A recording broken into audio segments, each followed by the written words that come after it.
Hi hello. അപ്പോൾ അതായത് ഞാനും ആൽഫും നിച്ചൂസും കൂടെ കൂടിയിട്ട് നമ്മൾ തൊടുപുഴയ്ക്ക് പോവുകയാണ് കേട്ടോ. തൊടുപുഴ എന്ന് കറക്റ്റായിട്ട് പറയണമെന്ന് അറിയെങ്കിലും എന്ത് പറഞ്ഞാലും തൊടുപുഴ തൊടുപുഴ എന്നാണ് വരുള്ളൂ. നമ്മൾ തൊടുപുഴക്കാർക്ക് മാത്രമാണ് പ്രശ്നം എന്ന് എനിക്ക് അറിഞ്ഞൂടാ കേട്ടോ. അപ്പോൾ നമ്മളുടെ ഫസ്റ്റ് ടൈം ഒരു കടയിൽ കയറിയിട്ടുണ്ട്. ഇതിപ്പോൾ ഇവിടെ നമ്മൾ കയറിയത് ആൽഫുവിന് ഹെയർ കളറിനുള്ള ഒരു സംഭവം മേടിക്കാൻ വേണ്ടിയായിരുന്നു കേട്ടോ. പിന്നെ അത് കഴിഞ്ഞ് നമ്മൾ വേണ്ട ജ്യൂസ് കുടിക്കാൻ കയറി. ഷേക്ക് കഴിക്കണമെന്നായിരുന്നു ആഗ്രഹമെങ്കിലും നട്ടുച്ചയായിരുന്നാലും നിച്ചൂസ് കൂടെ ഉണ്ടായിരുന്നാലും ഷേക്ക് ഒഴിവാക്കി. അങ്ങനെ ഞാൻ ദാണ്ടെ തണ്ണിമത്തനും അവൾ ലൈം ജ്യൂസും ആണ് മേടിച്ചത്.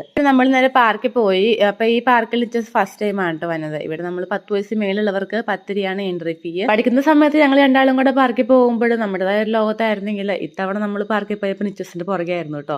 അപ്പോൾ നമ്മുടെ ലൈഫിൽ ഓരോ സ്റ്റേജിൽ ഉണ്ടാകുന്ന മാറ്റങ്ങൾ ജസ്റ്റ് ഒന്ന് ഓർത്ത് നോക്കുമായിരുന്നു കേട്ടോ. കാരണം ഓരോരുത്തർ നമ്മുടെ ലൈഫിലോട്ട് വന്നു കഴിയുമ്പോൾ നമ്മുടെ ലൈഫ് ആകെ ചേഞ്ച് ആവുകയാണ്. ഇപ്പോഴും ചേഞ്ച് ആവാത്തകൾ ഞങ്ങളുടെ രണ്ടുപാട് സൗഹൃദം തന്നെയാണ് കേട്ടോ.